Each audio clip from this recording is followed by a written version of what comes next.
Sydney Nitzkorski. I'm co-author of this book, A Complete Bone and Joint Health Plan.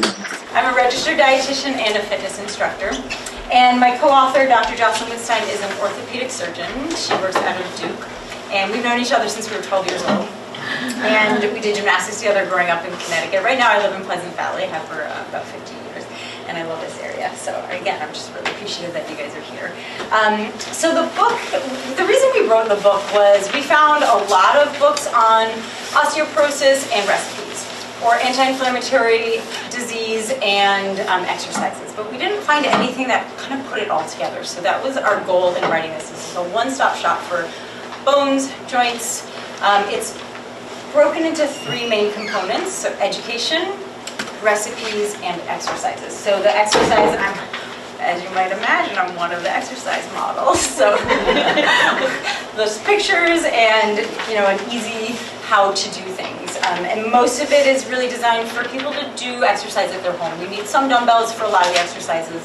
A lot are body weight, but stuff that you can do at home. So what I want to do today is go through the main points of the education component. So I want to talk about osteoporosis and anti-inflammatory diets. And I'm going to do that by asking you questions, just so you don't fall asleep on me. I'm going to make it a little interactive. And then we will stand up and do a little bit of exercise. So if there's anything that you're not comfortable doing, the very first exercise we're going to do is breathing. It's a really friendly one. So if after that you're like, Sydney, I'm not up for that today, you can stay seated and do the breathing exercise, and that is always fine. And certainly if you need, some of these exercises will be balance. If you need a little balance help, you can always hold on to your chair, or again, skip it, and that would be fine too. So the way I want to do this, and this is how my brain works, I'm going to ask you true-false questions, just 3 or 4 throughout the next 45 minutes. If you think the answer is true, I'm going to have you, you're going to run into your neighbors, but that's fine. You're going to put your arms out like you're making a T, because that's for true. Again, that's how my brain works, okay? If you think it's false, you're going to lift your feet. Do you see the F for the feet? Okay. And if you're not sure, you could just do both, because that's really full body, and that would be totally fine with me too. But whatever you're doing, just make it really active. So again, I'm always, whatever you do in terms of exercise should be helpful for you tomorrow. You're doing this so that you can lift a grandkid or a kid or a suitcase, or you can open a jar more easily. It's never just to do more tomorrow. It's so that you can do something in your life a little bit better. So if you are making a tea, I really want you to squeeze your shoulder blades together, really make it very active without running into your neighbor, or just maybe turn a little bit. All right, so my first question is true, false. Only some kinds of arthritis respond to an anti-inflammatory diet. So if you think that's true, put your arms out. If you don't know, you do both. And that's totally fine. Yeah. So only some kinds of arthritis respond to an anti-inflammatory diet. Okay, so it's actually false, which is good news. All kinds of arthritis will respond. The autoimmune forms, rheumatoid and psoriatic arthritis, can be helped with medication. So seeing a rheumatologist would be very important so that those kinds of arthritis don't progress as quickly. But even with the autoimmune forms of arthritis, an anti-inflammatory diet can be really helpful. And the thing that I love about nutrition, and a couple of points.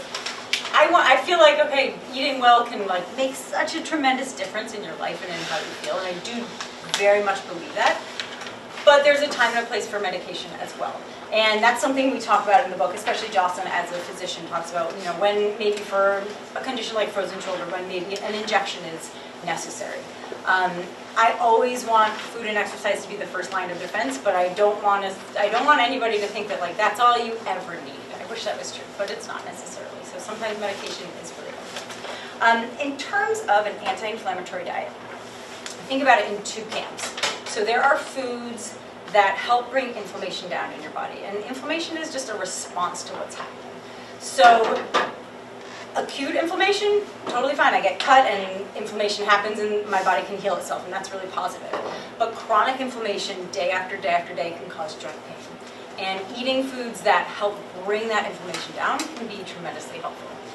And the thing that I love is all the foods I'm about to suggest to you are foods I would say, even if you came to me and you're like, Sydney, I just want to make sure I'm eating healthfully, plain and simple. I want to make sure I have less chance of heart disease, less chance of chronic diseases. All of the basic hallmarks of good nutrition are also for anti-inflammatory. anti-inflammatory. So the first thing is really high fruit and vegetable intake, colorful fruits and vegetables. In my book, there's no bad fruit or vegetable, but certainly something like a mango or a papaya has a lot more nutrients than something like a banana. I have bananas all the time. I'm not saying not to eat them, I'm just saying there are nutrients, more nutrients in the really colorful fruits and vegetables. So things like kale and spinach are really high in nutrient value. This one I love. The biggest place that Americans get their anti-inflammatory properties are from coffee and espresso. And I certainly do that as well. Yeah, and black tea. So once a week I work at Marist with their athletes, and I see them drinking those like energy drinks. I'm like, look, I am not against caffeine. I'm very pro-caffeine. But I want it in the form of coffee or espresso because you actually get some benefits from those foods, not from like the bottled stuff. This doesn't seem like a group that's really embracing the Celsius and the C4, and I love that. I appreciate that. But really high nutrient value fruits and vegetables. So the allium family, so that would be onions and garlic and shallots, stuff like that, really, really high in anti-inflammatory properties. So fruits and vegetables is a big one.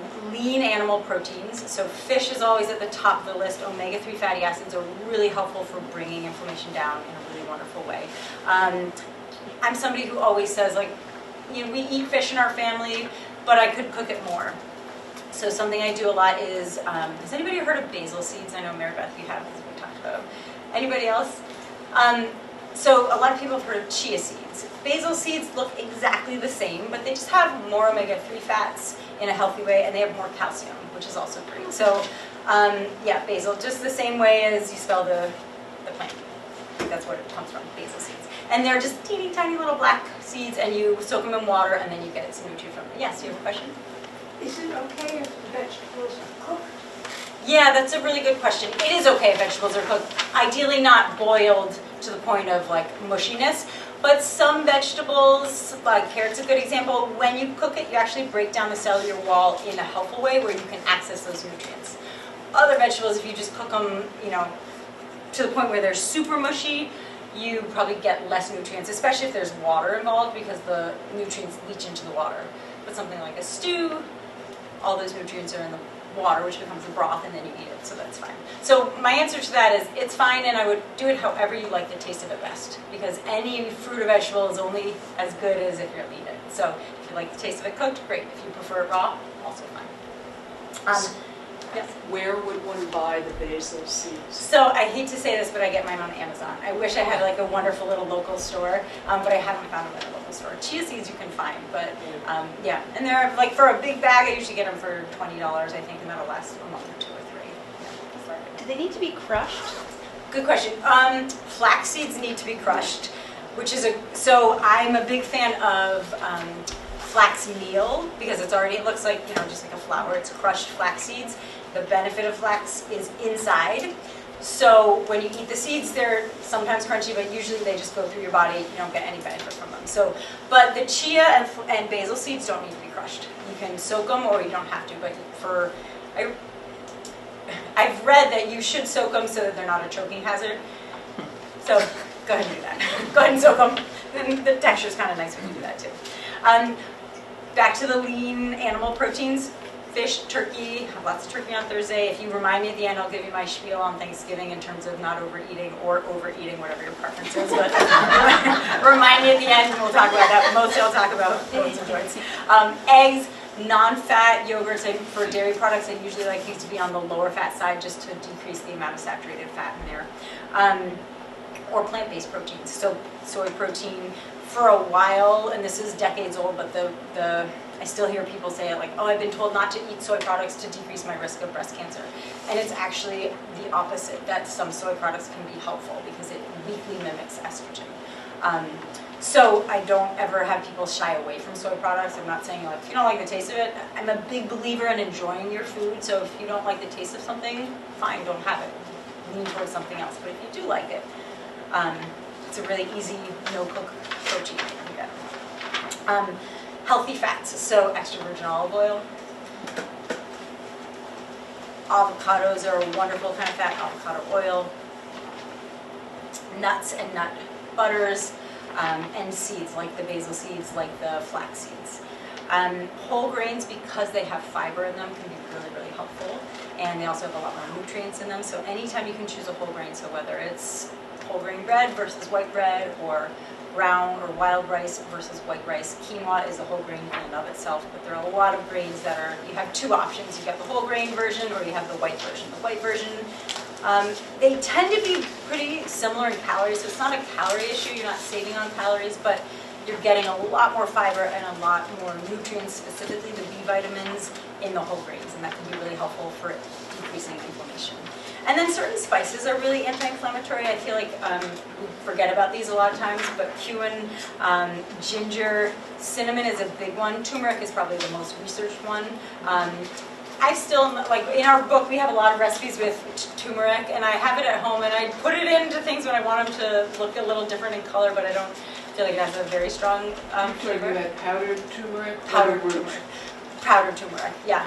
The root, I've seen it once or twice in Adams, but not all the time. So, but generally, if you can get the whole food, you'll get a little bit more of it. In the book, there's a section in the back about which supplements are worth taking and which are not, and turmeric's one that's probably worth taking. There's enough research on it showing like probably helps with inflammation. It's probably almost impossible to get enough in your diet to get an inflammatory help from it, but in combination with all these other foods, you certainly could. Cinnamon is a really big one, so every time I grind my coffee beans, I put a bunch of cinnamon in there, or just in the grounds, or anything that you can put it into. It's a nice, and also chili powder, the spicy one sometimes. So again, all of these are hallmarks of like what I would consider a general healthy diet, which is great. It's nice that it's not, it helps inflammation, but it hurts something else. It doesn't. Okay, my next question, guys. The standard American diet is pro-inflammatory. Promotes inflammation in a bad way. Sometimes my brain says, oh, that's good, but promoting inflammation is bad. Yes, true, that's right, perfect, it's true. Unfortunately, the typical American diet is very pro-inflammatory. So the foods I just talked about, I sort of think of them as in like two camps. Like the foods we just talked about, the anti-inflammatory foods, wonderful. Have as much as you can, those are great. The pro-inflammatory foods, we never want to promote inflammation in our body. Those are the negative foods to have less of. And again, these are foods that I would tell anybody to decrease in their diet for heart disease and for any number of other things. So the first thing on there is red meats. And usually I feel like when I do these lectures, they're like, we're all on board, and then I say less red meat, and everyone's like, oh, we're not friends anymore. And I no longer enjoy this lecture. Unfortunately, red meat is at the top of the list. And right next to that is processed meat. So a processed red meat, something like salami, pastrami, bologna, things like that, are really super processed, even like bacon and sausages. Really processed red meats promote inflammation in your body. Obviously, they're also not great for heart health. So the red meats, and there's a big difference between something like a steak that maybe you get locally from a grass-fed cow versus ground beef, because you can put a lot more fat into the ground beef. So the steaks tend to be a lot less processed in a better way. That said, I would never, unless you're like, I love the taste of it so much, it's, the only thing I look forward to, I'd say, okay, have it in your diet every now and again, have a smaller amount of it. But if you're like, man, I don't really care about the taste, should I have it? Absolutely not, never. Have fish, have chicken all the live long day. Have tofu, have beans, have, dairy products, but not the red meat. So red meat, processed meat, really, really high in the pro-inflammatory in a negative way. And then processed simple carbohydrates. So again, we talked about like choosing the whole grains, the brown rice, and the foods with fiber in them. The processed carbohydrates, and something like white rice, I wouldn't call that processed. It's certainly a simple carbohydrate. You don't get that many nutrients from it. But that's not as processed as something like a muffin that you could get in a package. If you're making muffins at home, and I make muffins all the time, so a lot of the recipes in there are for different kinds of muffins, savory muffins, almond flour muffins, many different kinds of muffins. Making them at home, wonderful. Buying them in a store where they're in plastic packaging, and I'm only saying plastic packaging because that tells me like it's probably pretty processed. This could live for a while on the shelf, and that's not a great thing. You don't want that. Saturated fats, again, whether they're coming from red meats or high-fat whole milk, and there's some research on that.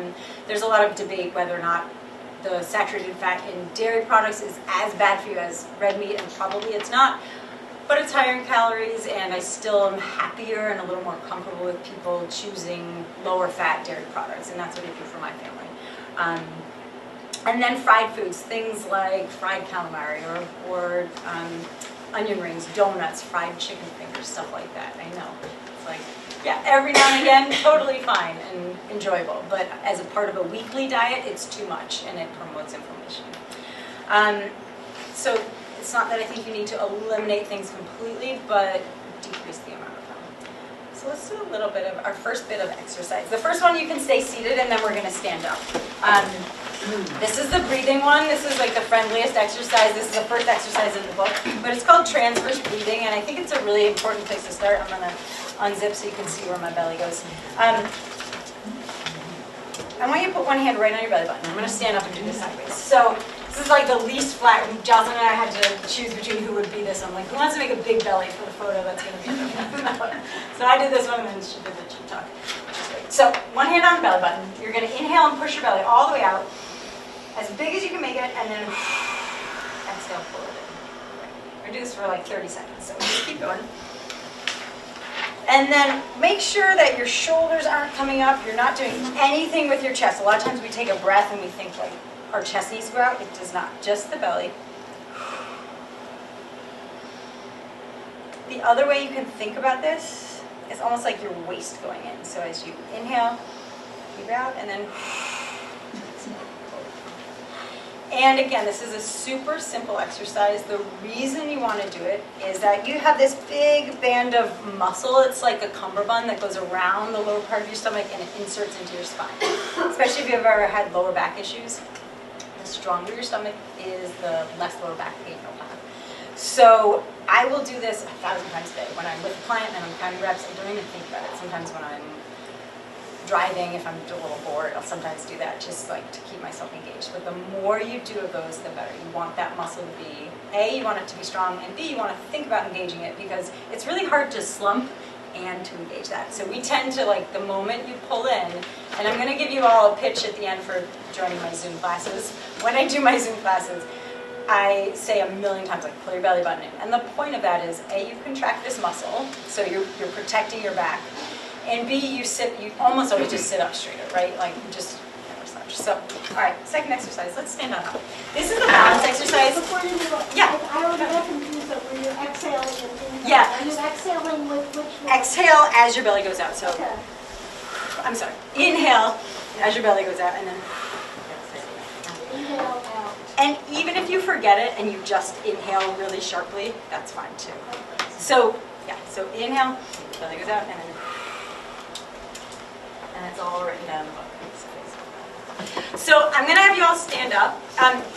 If you want a little balance help, you can either use the wall or just go right behind your chair and use one or two fingers on there. I'm just going to have you stand on one foot and draw little circles. So something that can be really helpful when you're doing this is pick a spot on the floor, I'd say like 3 squares in front of you, and just stare at it. You can also, if you're not running into your neighbor, put your hands out. That can also be really helpful. So look down, but keep the chin up. So down, perfect. And if you are holding on to something, try holding on with like one finger. Good. Perfect. And now reverse the circle. And if you want to stay seated, you can still do the breathing, or you can even do circles like this. And look at that. Yeah, do it. Perfect. Good. Try not to move your foot at all. Imagine you've got like a paintbrush on the, like attached to your foot, and you're just drawing circles. Yeah, no angle. Yeah, so you could actually just flex your foot and do it that way. That way the movement's coming from your foot. All right, go ahead and switch sides. Try the other side. So I love one leg things. I think it's really important to throw us off balance on purpose so that our brain has a chance to try and work on balance so that the small muscles in your feet and different parts of your body and your core work a little bit. And the other thing is get really tall. Use your big toe that's on the ground to push into the ground. Perfect. Good. Relax. All right. Let's just, I'm going to give you 2 options. First option, which is a little easier, is just a pull down. We're just really actively pulling down. We obviously don't have any weights, but if we do this long enough, it's going to be nice and hard. If you're doing this and you're like, this is pretty easy, then try standing on one foot. The other thing you can do is a kickstand. So like put most of the pressure on one foot and just your back toe, taking like a little bit of pressure. Yeah. And something we highlight in the book is always being safe when we're doing balance work. Like we want to Look at your surroundings, make sure there's no toys or phone or water bottle that you could stumble over. Switch legs if you're on one leg. But it's also wonderful when you do stumble a little bit because it's a balance check. It tells you like, okay, this is something I can work on. So maybe as you're, boiling your holy pasta, you can do a couple of these. Or your quinoa. One more, perfect. All right, go ahead and have a seat. Let's keep chatting.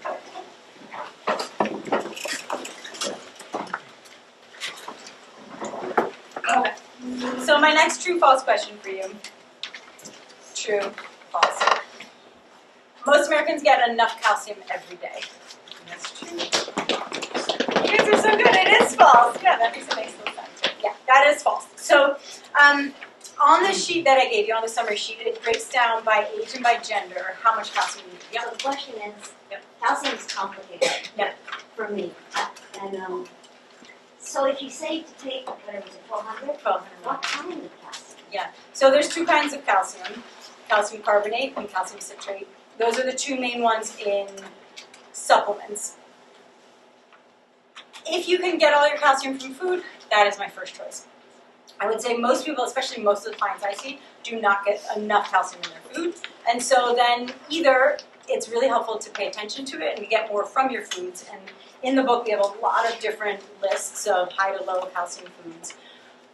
But if you cannot get it through your foods or you're just not sure, then I think a supplement is a really good second choice. And that is the second choice. Like my first choice is always foods. But it's a really good second choice, and what I do in my family and for my kids who are 11 and 14 is I have a supplement at home, and I'll tell you the ones that I like the taste of.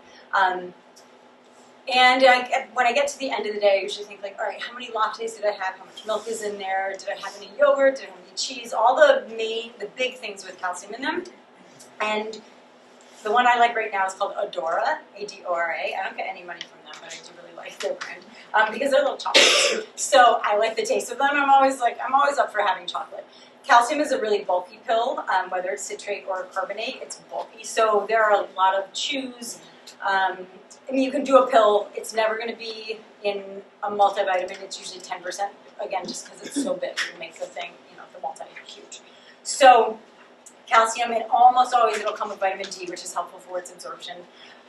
If you have found that one of those, citrate or carbonate, bothers your stomach, then try the other. Our requirement is somewhere between 1,000 and 1,200 milligrams of calcium every single day. Your body can absorb roughly 500 at a time, so you can't take all 1,200 at once. You can. What's that? They do have chewables. I know, Yeah. but they're chewables, so they're like 1,200. Yeah, that's. You can't. Yeah, they should. They should not have. Most of the time, if you look at the back, it'll say, 1,200 milligrams serving size to choose. But they never say to separate them. I don't know if that's a marketing thing or what, but you do need to separate them by about 4 hours. And if you're taking iron, you also need to separate those. It's all these little. And So. you also have to separate it from magnesium. So calcium and magnesium can go together. But yes, you can do the calcium, vitamin D, and magnesium, and then the iron separate. But if you separate the calcium by about 4 hours, yeah. Are the chewables really any good? I mean, the sugar and stuff. Great question.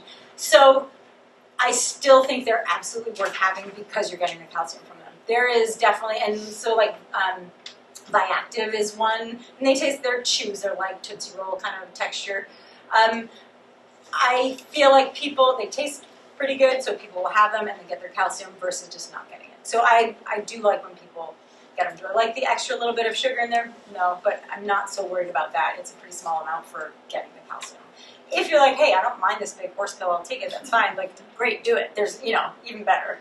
So approximately, so there's a lot of figuring out you have to do, like how many, like if you have a latte, and then if you had like a half a cup of yogurt, and you had a piece of cheese, Yeah. would that be enough? No, you have to that's have a a great can of question. sardines, Yeah. can of sardines, and then a cup of cottage cheese. That's a lot. That's why Why should you? There's most nothing else to Americans eat just don't then get it. in the day. You're Yeah. full.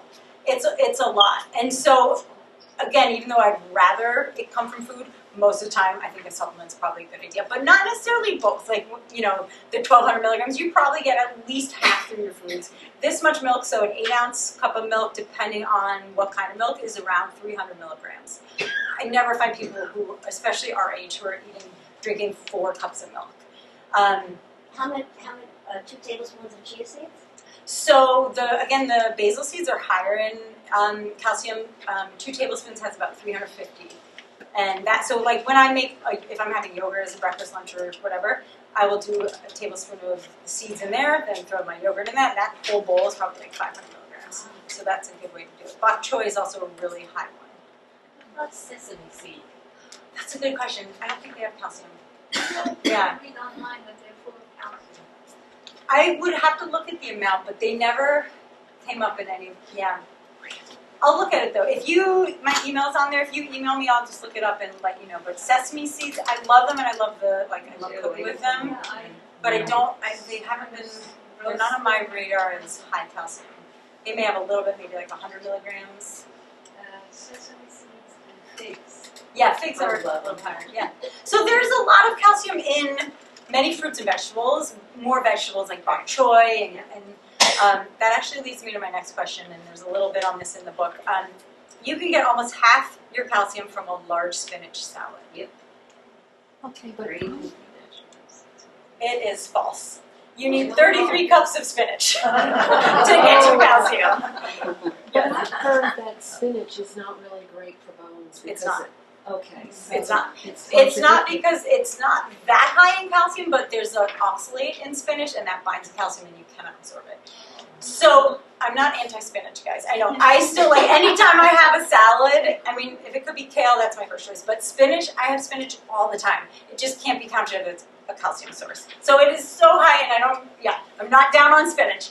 Just don't count it as a calcium source. Same thing with almonds. There's some calcium in there, but the amount is never going to be close to what you need for a whole day. So it's about almond milk. Great question. So the plant-based milks, most of them are fortified with calcium, and that's great. Soy milk has protein comparable to cow's milk, but otherwise there's no plant milk that has natural calcium.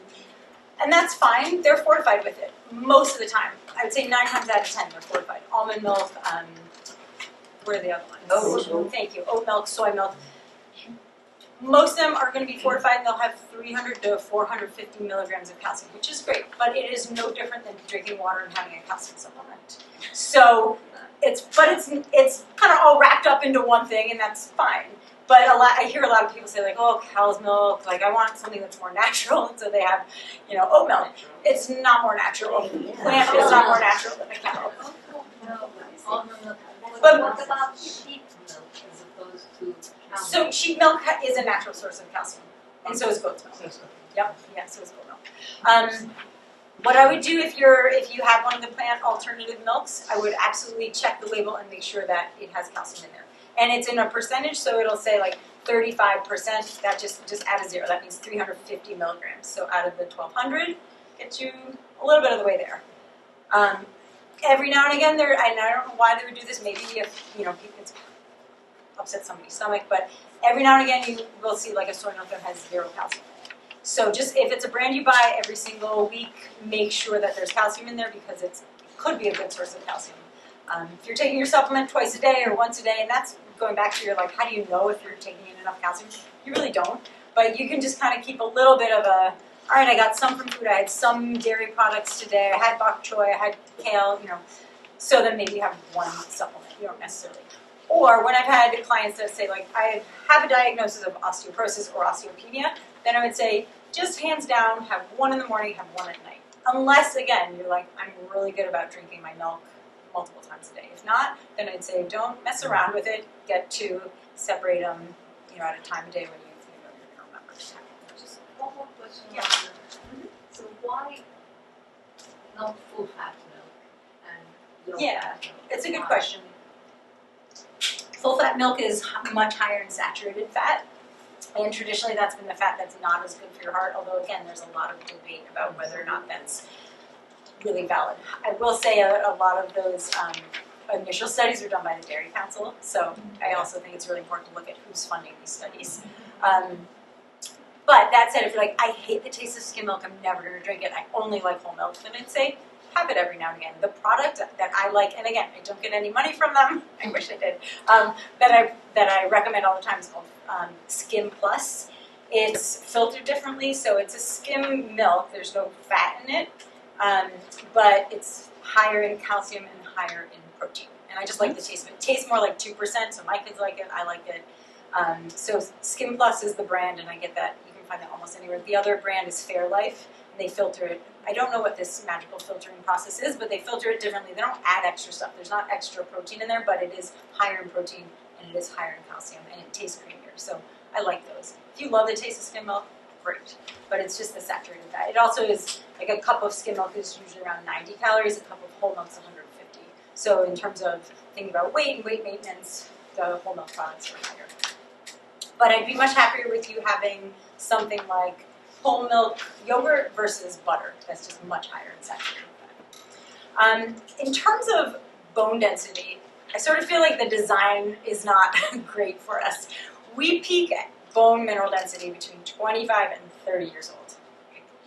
That is in my rearview mirror by 20 years. Like, way long ago, I peaked. Now my goal is just hold on to this for the rest of my life, right? So from the time that we peak at around 30, we are losing roughly 1% of our bone mass every single year until we hit menopause for the ladies, and then we lose 2% per year. It's a huge, sharp decrease because of that loss of estrogen. Now the things that and men have they peak higher, so they tend to suffer from osteoporosis less just because they peak at a higher bone density. And then their testosterone is also a slower decline, so they don't have this sharp loss of estrogen that protects their bones. And that sounds like terrible, 1% a year. I always hear that. I'm like, oh my God, what year am I in? I'm at 47. How many years, what percentage am I at?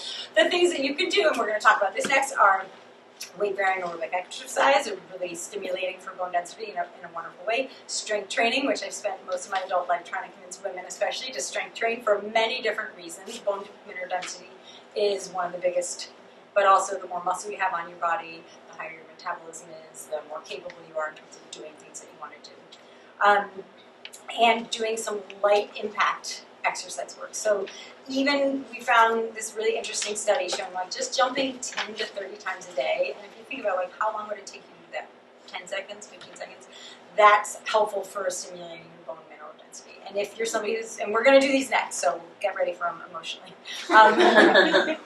If you're somebody who can't jump or you're like, I'm not leaving the ground, that's fine. You can do heel drops where you just lift onto your toes and then you kind of slam yourself down purposefully. I'll show you in a second. But you're doing that to sort of send the signal to your brain something is going on, and the response is let's recruit more of these cells that build our bones, and that's how we get stronger bones.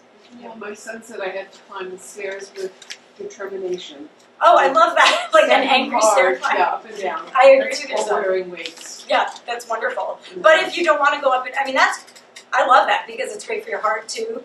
But if you run out of stairs or you just want to stay in place, you can do heel drops.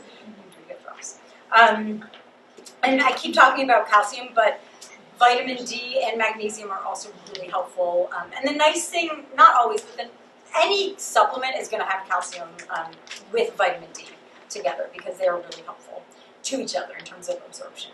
Some of them will have magnesium as well. Foods with vitamin D are there's a laundry list of foods with calcium, and we have a lot of them in the book. There's a very long list. Vitamin D is not found in that many foods. Egg yolks, some fatty fish, and interestingly enough, sun-treated mushrooms. So the same way that if you stand out in the sun, which you shouldn't do anyways for skin cancer risk, but if you were to do this out in the sun, your body can absorb vitamin D and turn it into something we can use. You can become a mushroom. Well, mushrooms, if you put mushrooms under light, their amount of vitamin D goes tenfold. It's so interesting. Yeah. So if you ever see sun-treated, Is it D3? that's a good question. I think that it is but I'll look into it. If you email me, I'll look into Are you it. going to differentiate it all between just D in general or D3? Not today. But you can email me and I'll get into it. Yes, okay, I got it. Let's do a little bit of light impact exercise work. Let's stand up. So we're going to do some of those heel drops. If you want to jump, you can do little tiny jumps like this. That's fine. Maybe but the heel drops, and I will very often do these in classes. If I'm teaching a class and we're doing jumps, the modification is always a heel drop. So you're just going to go up onto your toes and then slam down. And try not You know, for joints. Okay, so No, even I never want you in pain in terms of joints. So if that hurts, do it a little slower. If it doesn't hurt, you can do it a little bit faster. But just go ahead and do a couple of these, maybe 10 or 15. You can swing your hands with them. Yeah. And if it doesn't hurt, great. If it does hurt, what I always say in my classes is like, I'm happy when your muscles hurt. That's wonderful. I want that. When your joints hurt, no. You modify it somehow because that's all that's telling you something. Like you can change. All right, this one's a little bit harder. Again, if you're not comfortable doing it, you can just sit this one out. But a sit to it looks like I'm sitting down and standing up. But it is a purposeful exercise: a sit to stand and a stand to sit. So stand to sit, obviously, start standing, and then really carefully, slowly sitting down. So if I said stop, you could stop. Perfect. And then just lightly sitting down. If you need your hands, you can use them. It's a little bit harder if you don't use your hands. So if you want to try crossing, my feet are fairly wide, a little uneven, fairly wide. And again, like just really gently going down. So, perfect. You guys are all getting like gold stars in this room. Beautiful. Really good. And if I'm doing this with somebody and they get to the point where they're here and then they just fall, then I would lift the seat up, put something on the seat to make it a little bit more accessible. Good, really nice and slow. And again, if you need your hands, you can counterbalance with your hands so that you've got a little bit of a help and you're almost like up. Perfect. But this is one of those functional exercises, right? To get down and to get up. Okay, so last one we're going to do, I'd like to do it standing, but even if you're sitting, you can do it with me.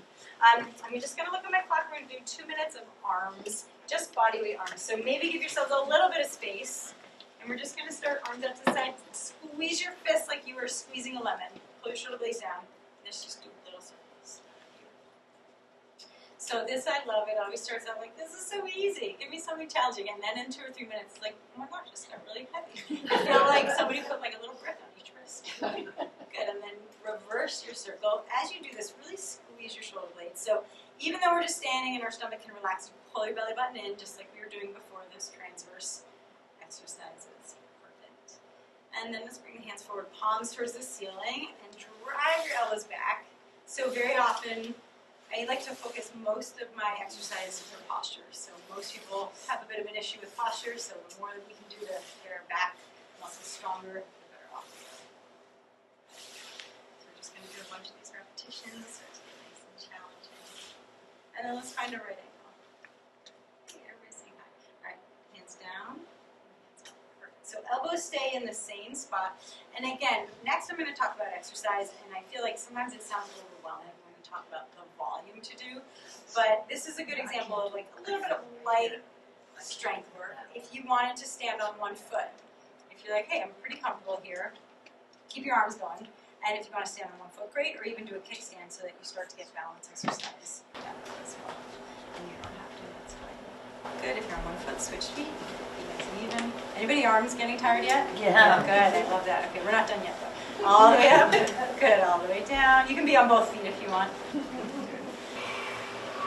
Good, and then arms out. We're going to end with a little grip strength. So big fingers, and then squeeze in, and open, squeeze in. So this is something, again, starting out, it's like, I don't feel that much, and then after a bit, you'll start to feel quite a bit in your forearms. If you have any arthritis in your fingers, go a little bit slower, let's go a little bit faster, but one of those like, hey, I want to be able to open my own jars. Sometimes I have to ask my kid, it drives me nuts. Good, a little faster. All right, you can sit down, nice job.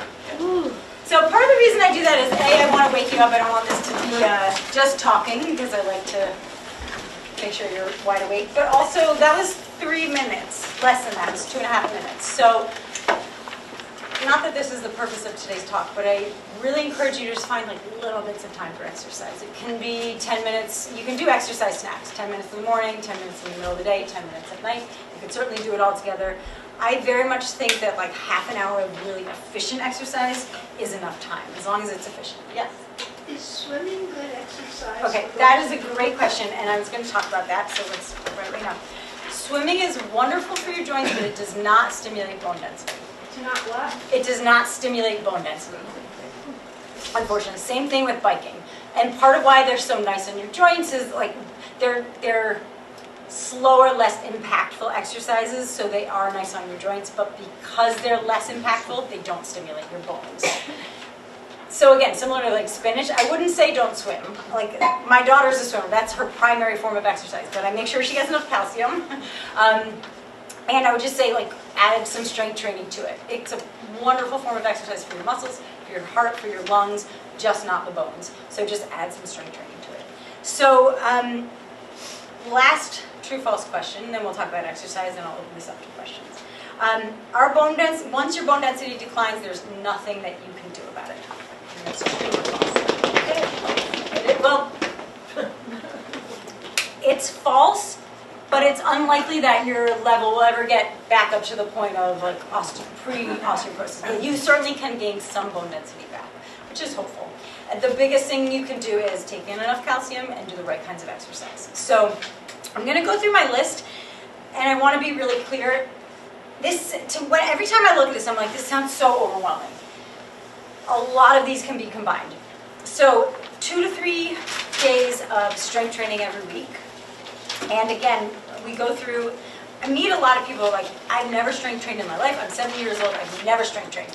It is 100% not too late to start. I have a gentleman in his 80s. He started doing my Zoom class 5 years ago. He's doing great. He'd never exercised before.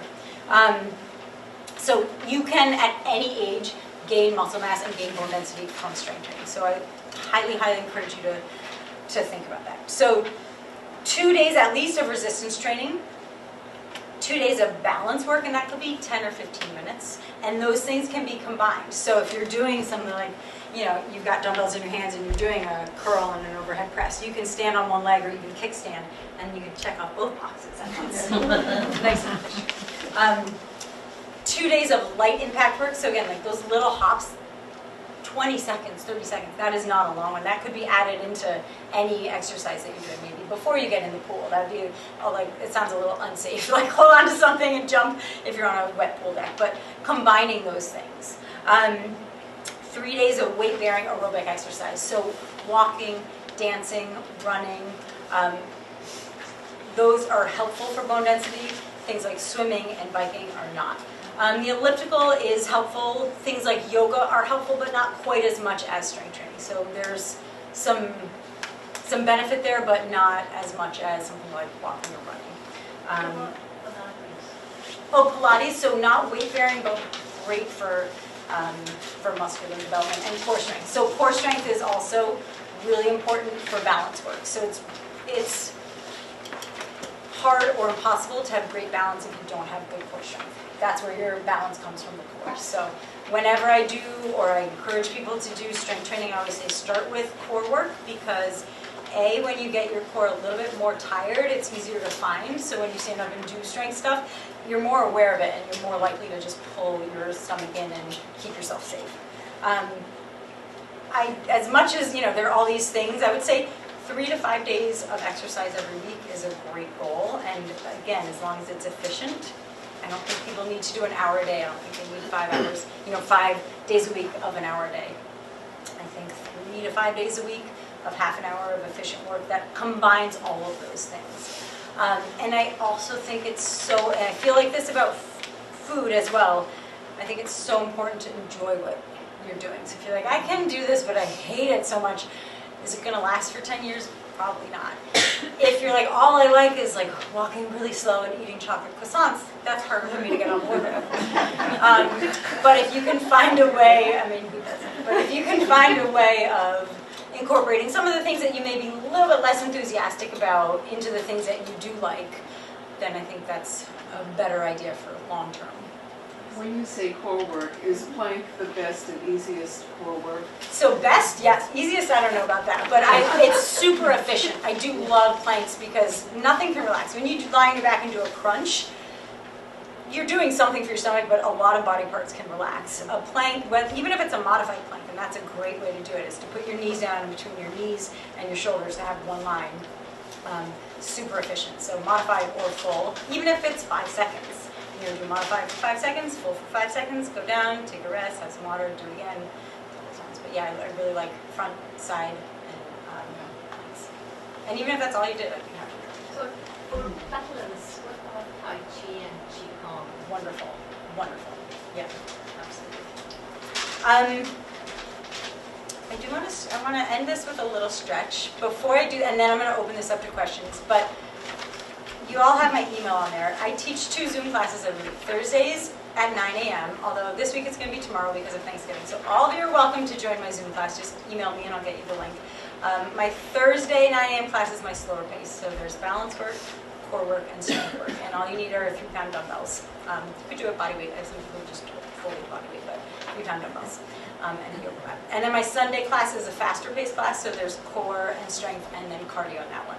And my parents are 82, they do that class and they don't do any of the jumping. Instead of jumping jacks, does this, and I love it. And I always give modifications. It'll say, like, instead of doing this, here's what I would do. So you guys are welcome to try any class. And my fee is $0 to $10. So I just have a sliding scale. If you want to pay 0, I'm fine with that. If you want to give me $5, I will happily take it. But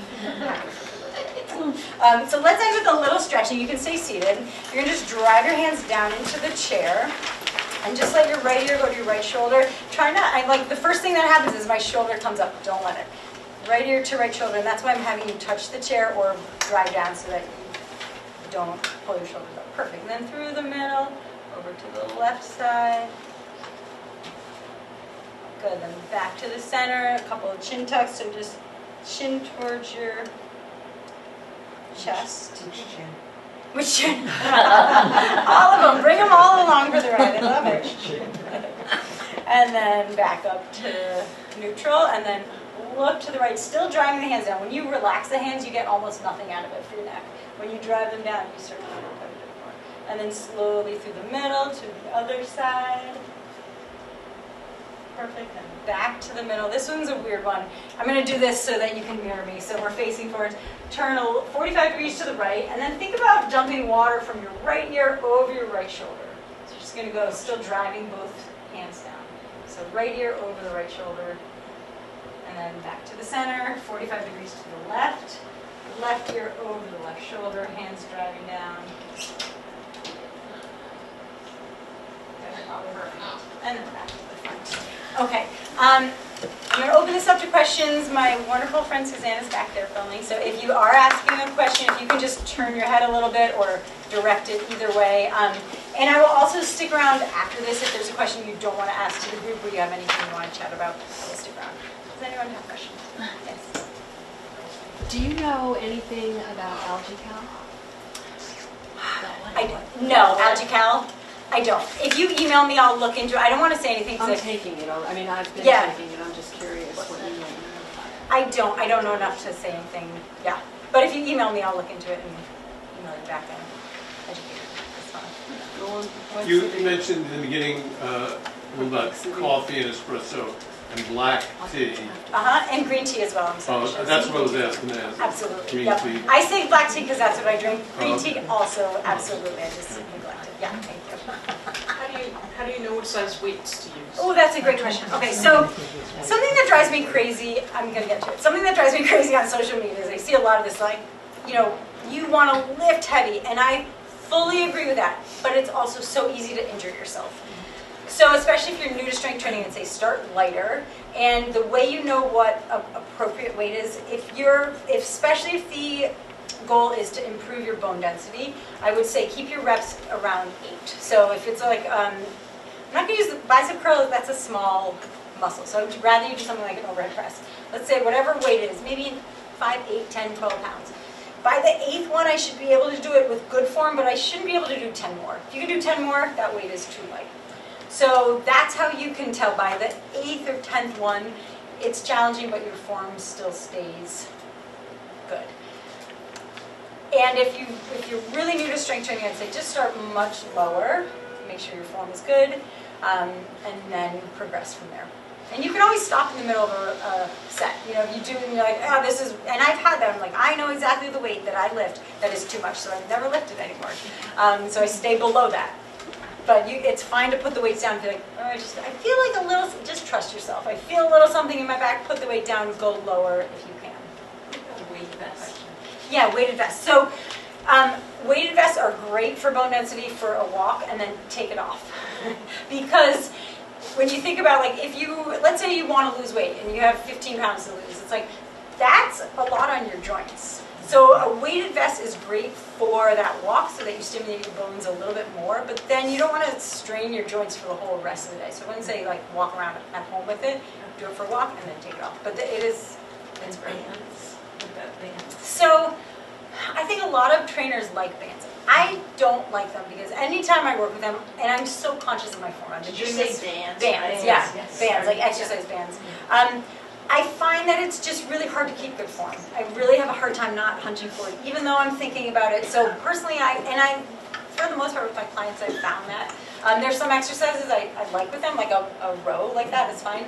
I find when people do curls like this, they tend to have poor form. So some exercises, yes, some no. It's a good question. They're nice and easy to travel with, though. Yes. I have a question about drugs and Okay. osteoporosis. Yeah. Do you have any kind of opinion about them? Yes. Can you repeat the question? Yeah, medications and osteoporosis. Okay. So I think that, and that's not something I would ever, like, that's, a physician, but very often they're really helpful in terms of maintaining or gaining back bone density. So for sure, and I hope I gave that impression at the beginning that I'm not saying like food and exercise can cure the world, although I want them to, but sometimes medication is just really helpful. And so for us, if you already have a diagnosis of osteopenia or osteoporosis, and some of them are like injections every 6 months, those can be really helpful for maintaining or even gaining back bone density. So.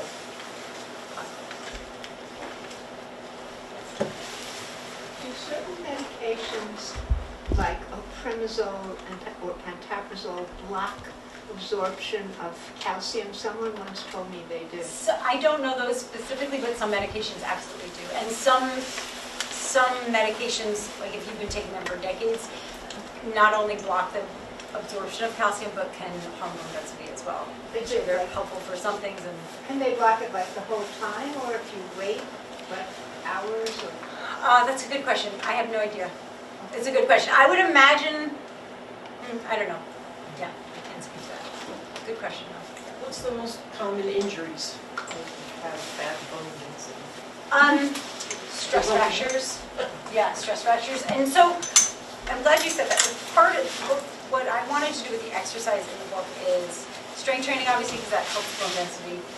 Core work because that helps balance, and balance work because balance work doesn't do anything for your bone density, but it helps you not fall.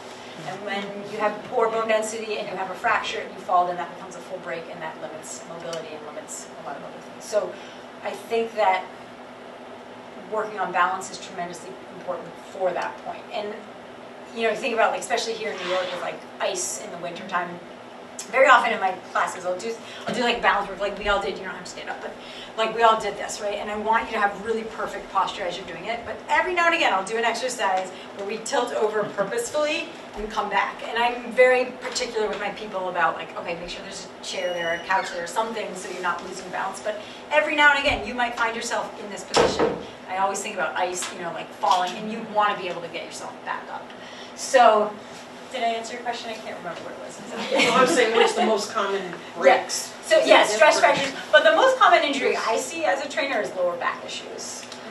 So to that end, my encouragement is always core strength and glute strength. When your butt is stronger and your stomach is stronger, it alleviates your lower back very often. Any other questions? Yeah, would you define what you mean by red meat? Do you mean only beef? Okay, great question. No, there's a lot of, so pork has a lot of, it's from great to terrible, right? So like a pork loin, the nutrients on that are pretty close to chicken, so totally fine with that, it's really lean. But like the bacon part of pork, obviously much higher in saturated fat. So higher saturated fat pork, venison is considered red meat. Lamb? Lamb is considered red meat. Goat? Probably red meat. I haven't looked at that one, but I think it is closer. It's mostly the saturated fat that I'm looking at, and they're closer to steak and to red meat than chicken. But like dark chicken, and we'll get to Thanksgiving in a second. The dark meat for poultry is in between the white, and it's not quite as bad as beef, but it's not as good as the white meat, but sometimes it just tastes delicious. So my thing for Thanksgiving is enjoy it, have all the foods. It's really hard to do too much damage in one day, and that's not a challenge. I've had people like take me as it's not a challenge. Like, it is hard to do so much damage in one meal or one day. But when it extends over a week or 2 or 3, then it's much easier to do. Yeah, I have the leftovers, yeah. But a lot of those foods are really wonderful. The turkey and the, the vegetables and the mashed potatoes even fine. It's just look at the portion of them. And the desserts, that's tougher. But enjoy it on that one day and then just be reasonable as you go on after Thanksgiving. All right, yes, London. I'm just wondering, where can we sign up for your classes? Is it on the SydneyNitzkorski.com website on the left You corner? certainly could do that on my website. There's a place where you can sign up, or you can just email me and I will, I'll write back and say, here's the link, and hope to see you tomorrow. And to that end, on my classes, like, you join muted because that's helpful for me speaking, that I'm the only one you can hear. And you can keep your camera on or off. I have half and half. Some people are like, I don't want anybody to see me. It's fine. If you want to keep it on, great. And somebody has also said, like, well, how do you know I'm doing the right thing? I'm like, if your camera's off, I have no idea. But I appreciate you being there, and it's up to you. I will give general cues. I will say, like, all right, make sure you keep your shoulders down. But I would never say, like, Larkin, what are you doing? So I'll give general cues. But I do encourage you to try my classes. I try to keep them very accessible, and I'm always happy to have you. An hour?